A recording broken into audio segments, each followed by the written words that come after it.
Be turning your Bibles to Genesis chapter 41.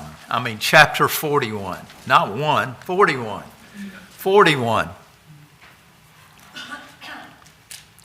Genesis does more than define the faith of Abraham and Isaac and Jacob and Joseph.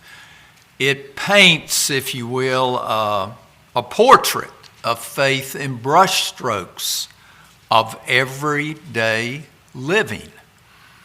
Can we identify in some ways with the challenges of Joseph? And I know not like Joseph, but we do have our own challenges. Do we desire to know the God that Isaac knew? Do we wish we could have the faith, or at least some portion of faith, that Abraham had? If you feel this way, then wait until you read the rest of the amazing story of Joseph as we go through this series of lessons. His faith in God will carry him through a decade or more of imprisonment. Faith is like a muscle that grows stronger through exercise. The exercise that builds a vibrant faith is the stress of daily circumstances that we face while we have confidence in God as we go through those challenges. Learning patience, persistence, like 99-year-old Abraham, waiting for God to keep his promise. Leaning on God to resolve a bitter family feud, like Jacob, seeking to be reunited with his brother Esau. Following God, doing what's right, regardless of the consequences. How about that one? Like Joseph, who ended up in the pit through no fault of his own. Those are the kinds of things that build faith, that stand the test of time. Perhaps you have been blessed with models of faith during your lifetime, when you were a young person, a teen, a young adult, parent, family member who walked with God for decades. A spiritual mentor who practiced what he or she preached. Maybe it was that elderly couple as you grew up who always came up to you with an encouraging word. And by the way, if you've experienced that, have you ever shared with that person what his or her example of faith meant to you? Have you ever shared that with that lady or that man? And you may be thinking, well, they're long departed now. And even if that's the case, how about their child or their grandchild? How about if they were to hear from you and you tell them what their grandparent meant to you when you were growing up? Wouldn't that be encouraging? Models of faith may be in short supply today, just as they have been in days past. You can't get physically fit in a day. You can't develop the faith of a Jacob or a Joseph overnight. But you can see your faith grow and deepen each day as you face challenges in the strength of the Lord. Take one of those faith-stretching circumstances or decisions that you are facing right now, and this week, talk about it to the God of Abraham, Isaac, Jacob, and the God of Joseph. It's good to be back with you. Welcome to everyone. If you're a visitor, great to have you today. It's a privilege for me when I come to offer the Lord's invitation to be able to say how you can become a Christian. Isn't that a great thing? That you hear the word, that you believe that Jesus is the Son of God, that you're willing to confess that belief with a heart of repentance where you turn from the world and turn to God, that you live for Him, and that you're baptized to have your sins washed away. Acts 22:16. Baptized or immersed in water, where you contact the blood of Christ. Revelation 1:5. And if you're not a Christian, you can become a Christian this morning. And if you are, you have the opportunity, if you need the prayers of this congregation, or if you feel like you've drifted away from your first love, to let that be known so prayers can be offered for you. That is a great thing. Let me give some updates, as I normally like to do, because I'm just with you once a month normally. By the way, exit 137, I don't think I mentioned it last time, but I've badmouthed that exit so many times. Let me say that it's much better now. Good old exit 137, especially when you get off to go into Salem. It's really improved. Good to have the happy quilter, Mrs. Anderson, with us today. She was up in her quilt room yesterday, just getting after it. I actually drove her car today, the one that says K Quilts on the license plate, her Honda HRV. She calls it Hervey. I don't know, naming your car, maybe that's a lady thing. But Kay continues to quilt. She's a student of the Bible, does a lot of Bible reading, studying. She plans to have a ladies' class at Westside this fall quarter. So she's been preparing for that. She walks. She normally walks in the neighborhood to get her walking in. A lot of times I walk over to Green Hill Park because it's near our house, and I can walk from our house to the park and get a good walk in. I try to supplement that with local hikes. I hiked twice last week over at Carvin's Cove on the bike trails. That's where I normally walk. I saw a bear on Wednesday cross the trail in front of me, and it was a very nice looking bear. It wasn't, grubby looking, or it was real black, that distinctive black bear look, and nothing aggressive, no, it just walked across the trail, went on down in the woods. And that, I wouldn't say it's real usual to see them, but I do see them occasionally. Lisa, Kay's friend, I think I've told you about her. She continues to come. And I think I told you that she placed membership at Westside, and she continues to come. Her and Kay normally sit together. We have traveled some recently. Somebody asked me about our travels. I took Kay to Frostburg, Maryland, and we rode the rail bikes there at Frostburg. There's a train station, and the track goes from Frostburg to Cumberland, and about 15 miles away. So you get on these rail bikes, and of course it doesn't have a steering wheel because you're on the rail. It's got a brake, fortunately, because we had to, it was downhill almost the whole way, about 14 miles. So you'd have to pull back on the brake some, and it's got pedals on it. You really don't have to pedal much. It just drifts. The last little bit, you pedal just a little bit. to get to your final destination, which is another train station. So we got on the train after we had done the 15 miles in the rail bike and then rode the train back. So I kind of planned that without telling Kay about it. And she has told, I don't know how many people about that trip, so if you want to ask her about it.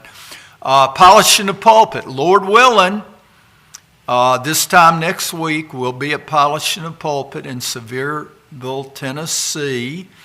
And before we go, we plan on going to Bryson City, North Carolina. One of our kind of little getaway places that we like to go there a couple days, and then you can travel over the Smokies from Bryson and come down to Gatlinburg, and then go on to Sevierville, where Polishing the Pulpit will be held. All right, last thing, let me mention it, and as I tell you about this, you may be saying, why in the world would he talk about that? And it does have, it involves a reason, and actually it's evangelistic. I thought you might like to hear it. I'm wearing a brand new pair of shoes. I call them dress shoes, but they're pretty casual. But for me, they're dress shoes. Normally about all the shoes I buy are hiking shoes or the little sports sandal Teva type shoes. I hardly ever buy dress shoes. And I've been wearing the same dress shoes for I don't know how long. So we went over to that store across from Walmart. I think it's called Super Shoes. And I got a new pair of kind of casual dress shoes. And when we were checking out, there were two girls up there, and we got to talking to a young lady named Lakin. And I don't know exactly how it came up, but we do like the opportunity to try to bring up where we go to church, which from there it's nearby. And I may have even said I was the associate minister, or however it came up. She said, I've been looking for a church. And, once you hear that, boy, it's like, Tinkerbell, what's the magic dust that she spreads in Peter Pan? So we invited her to West Side. Now, I carry the little calendar cards that we have made at West Side, and I'll give some of these out. But if I'm near my car, I like to hand out one of our bulletins. And I carry these in my car. So, normally I'm not carrying bulletins into stores. But my car was nearby, so I went out and I purposely carry these. And what I do, I have the secretary change the front part. Instead of an article, I have her put on it what to expect when you visit the Westside Church of Christ. And the rest of the bulletin's the same. And the reason I like to give the person a bulletin, they can look at it and see what's going on. They may see a name that oh yeah, okay, she's in the PTA with me at school. Our kids are in the same class. Or, oh, they're doing that? They're having Salem scavenger hunt. That's why I like to give out a bulletin. So we gave her a bulletin, and Lakin said she was going to be there. She was going to come. Okay, next Sunday, Lakin is not there. And you know how often you ask someone, they don't always come. But you don't get discouraged. You keep asking. So Kay and Lisa went out together, I think, to get something. That was the third Sunday, as I recall.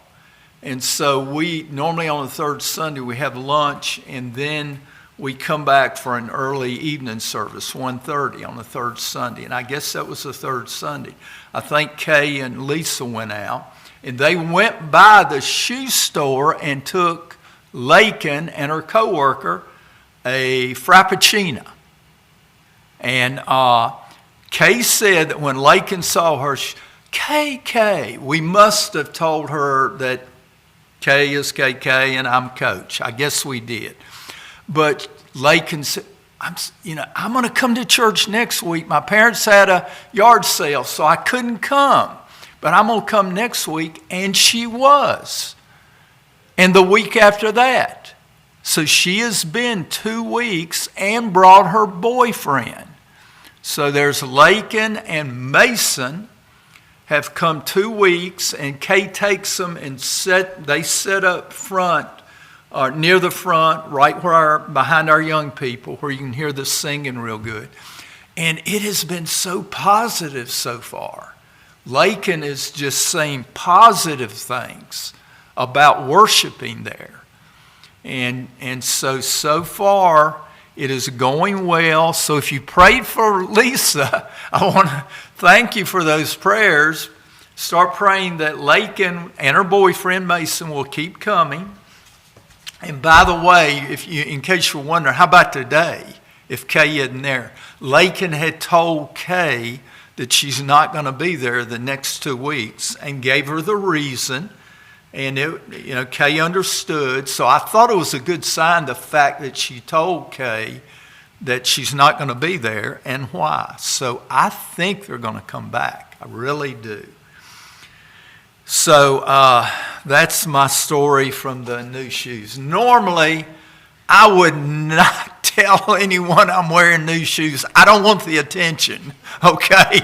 But I thought it was worth it in this case for my Dale Ridge friends. We're friends, so I can tell you that.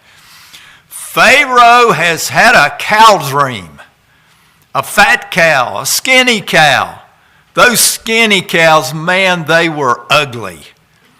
Pharaoh awoke from his ugly cow dream.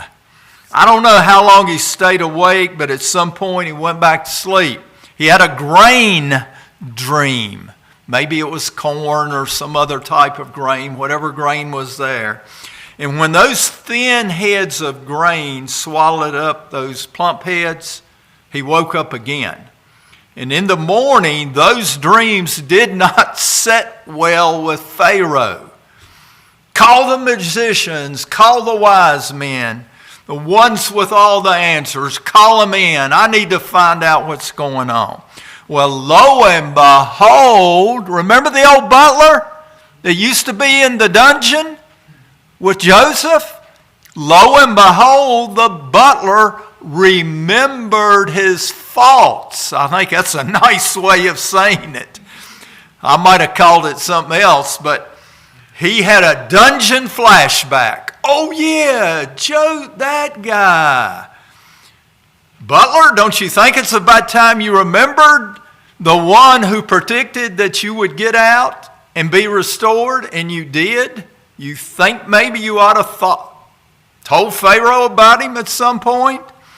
So he did. The butler told Pharaoh, so now Joseph stands before Pharaoh. He got cleaned up, and now he's before Pharaoh. He stands in confidence. I think we talked about this some last month, last lesson. He is God confident. God will give Pharaoh an answer. Can you believe he said that? Not me. God will give Pharaoh an answer. He had the courage to say that. Joseph told Pharaoh the interpretations of the dreams. He advised him what to do for the impending famine. And look at verse 37, 41:37. So the advice was good in the eyes of Pharaoh and the eyes of all his servants. And Pharaoh said to his servants, "Can we find such a one as this, a man in whom is the Spirit of God?"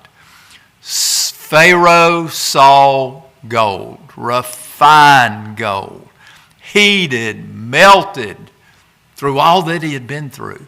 Heated, melted, shaped by the trials, by Joseph's reaction to those trials.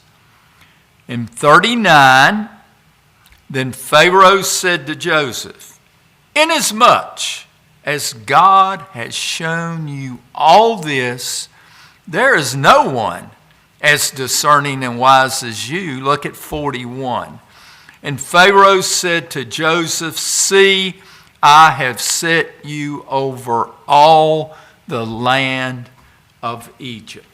And that's where we are today. Look at verse 42. Let's go to 42.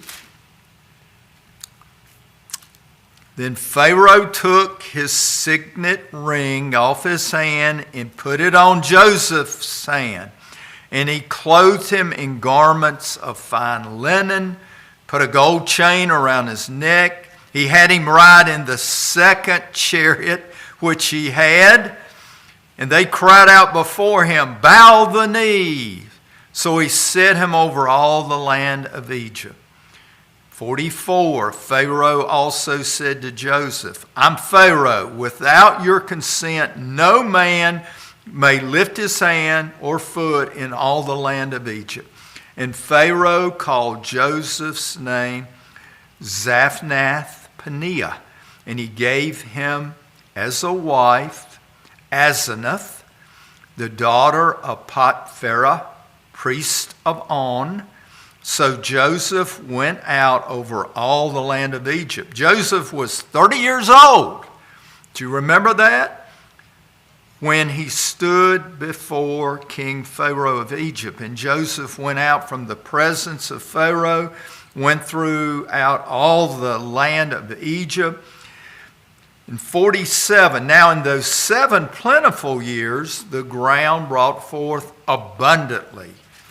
48, so he gathered up all the food for the 7 years which were in the land of Egypt, laid up the food in the cities. He laid up in every city the food of the fields which surrounded them. Joseph gathered very much grain as the sand of the sea until he stopped counting. It was immeasurable. 50.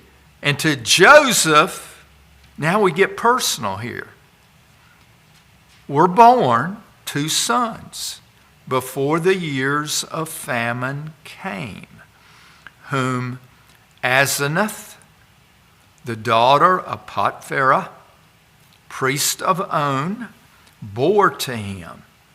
Joseph called the name of the firstborn Manasseh, for God has made me forget all my toil and all my father's house.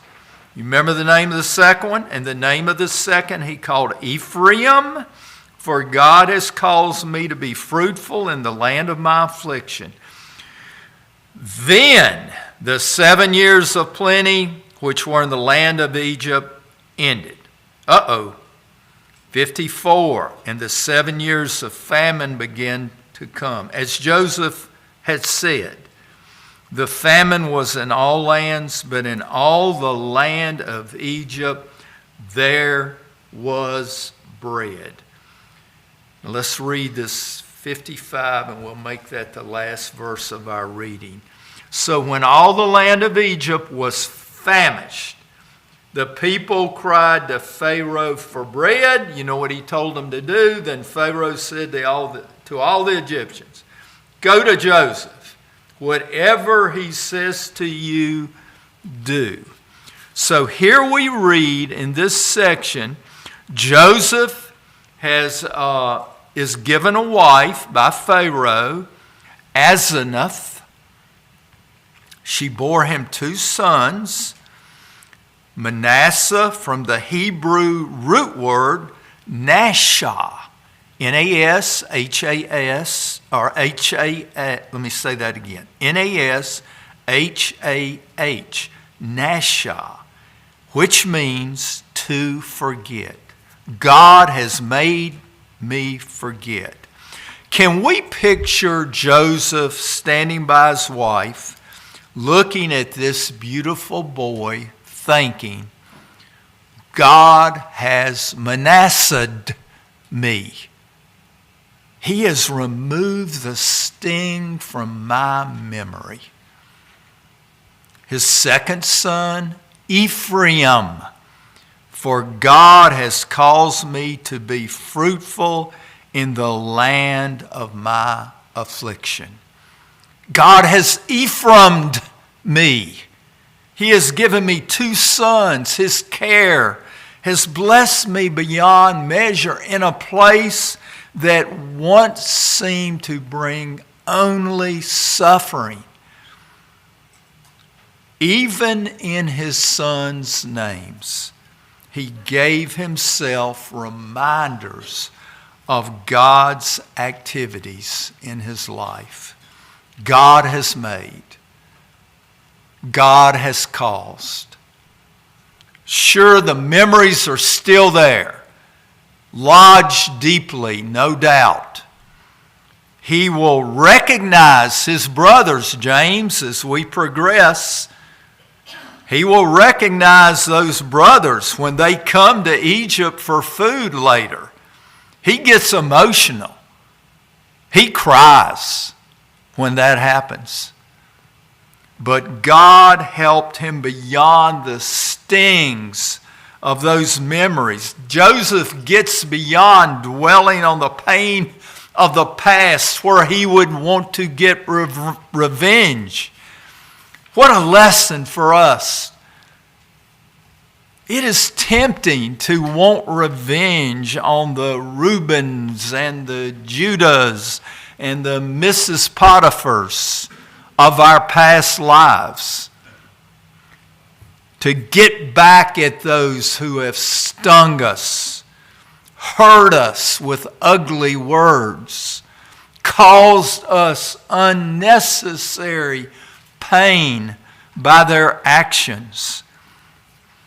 Folks, if we feel that way, we need to give birth to a Manasseh. God has made me forget. Then it will be time to move on and give birth to an Ephraim. God has caused me to be fruitful, to be blessed abundantly. God can do that for us.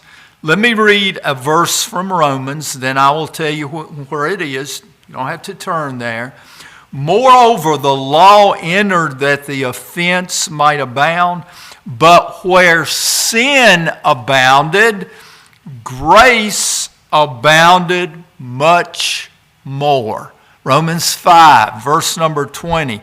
As one writer said, but sin doesn't have a chance in competition with the aggressive forgiveness we call grace.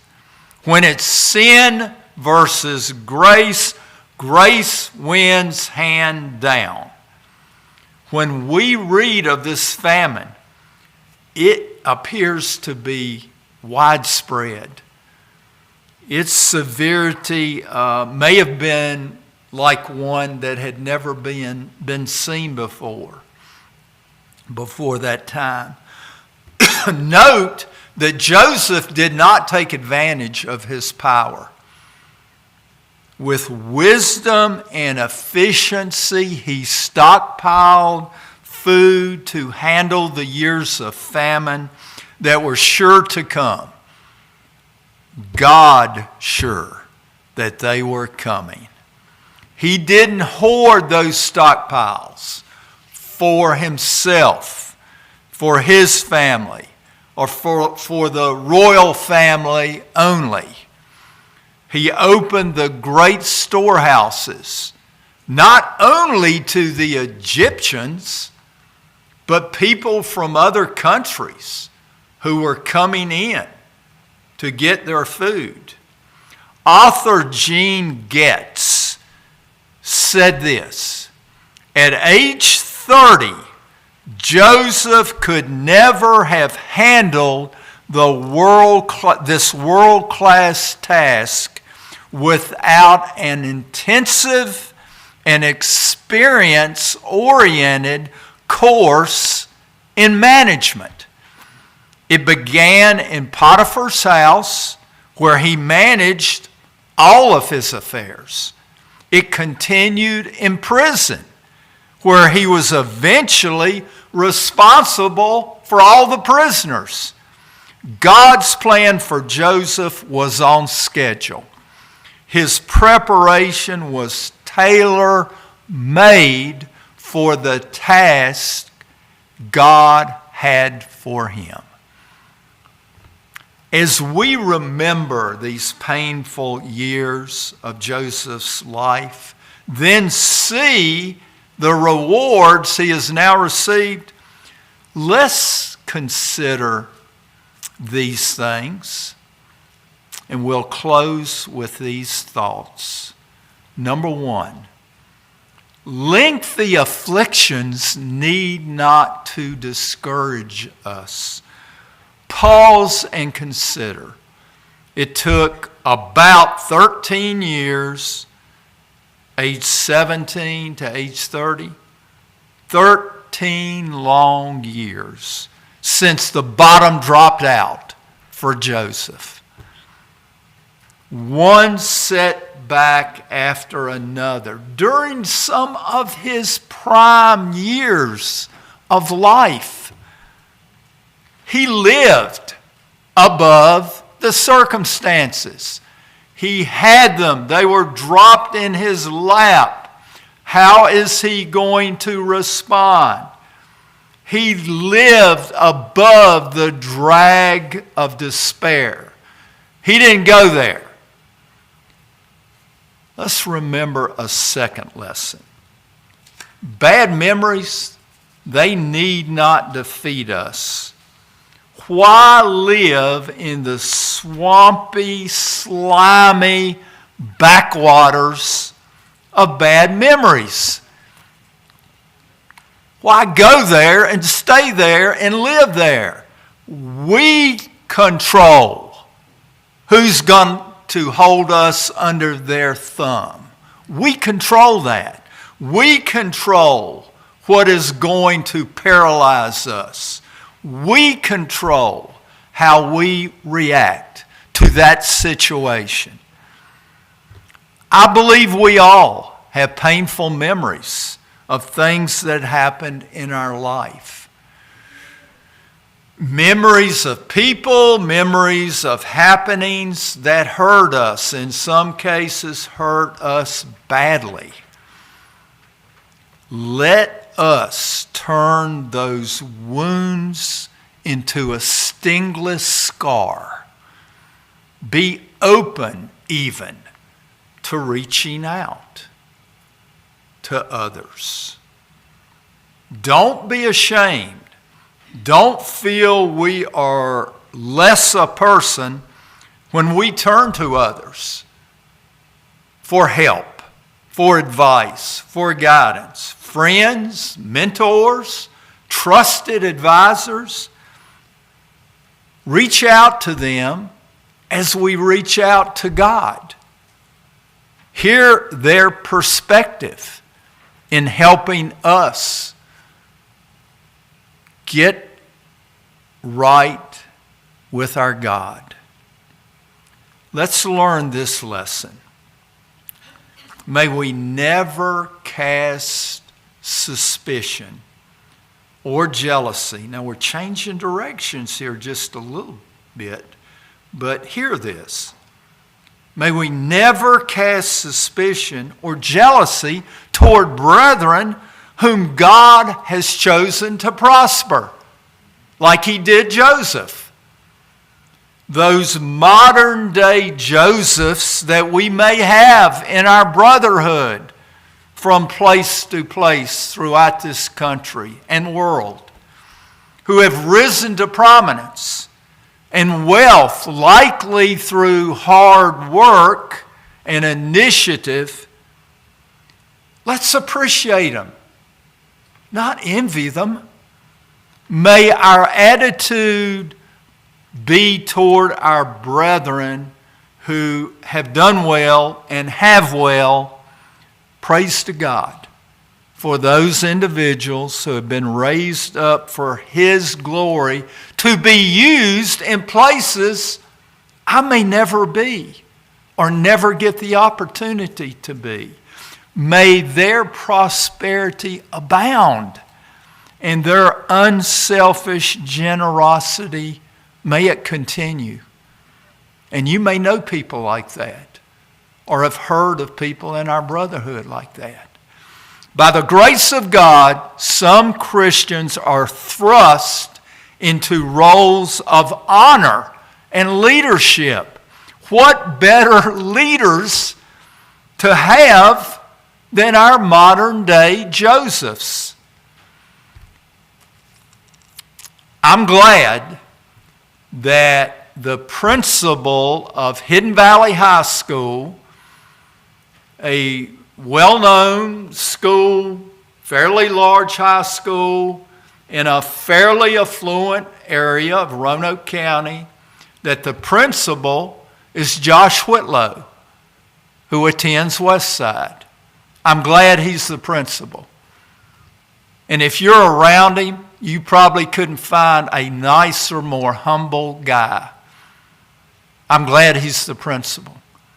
I'm glad one of the teachers at Hidden Valley High School is K.T. Luckett, who was also an assistant football coach there. I'm glad he's there. I'm glad that Jessica White is the guidance counselor at Penn Forest Elementary. And I could go on with this, and I'm listing mainly from an education standpoint. It could be any area, but I'm a former teacher, and I guess that's kind of how I think. But I'm glad they're out there doing well, got good positions, and positions of leadership. There's probably a lot of people in education at least, would like the jobs they have. But they're there. They're Christians. They happen to attend Westside. You can probably name your own list. And let me do one more. One of the Happy Quilter's favorite lady speakers at Polishing the Pulpit. You ever heard of Kyle Butt? It's his mom, Sheila Butt.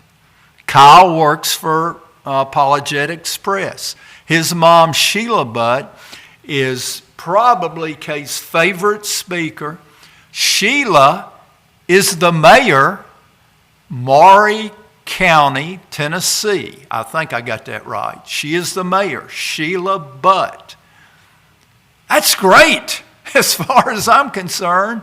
Don't we need more Christian mayors and all over the place? Those are just some samples to make the point.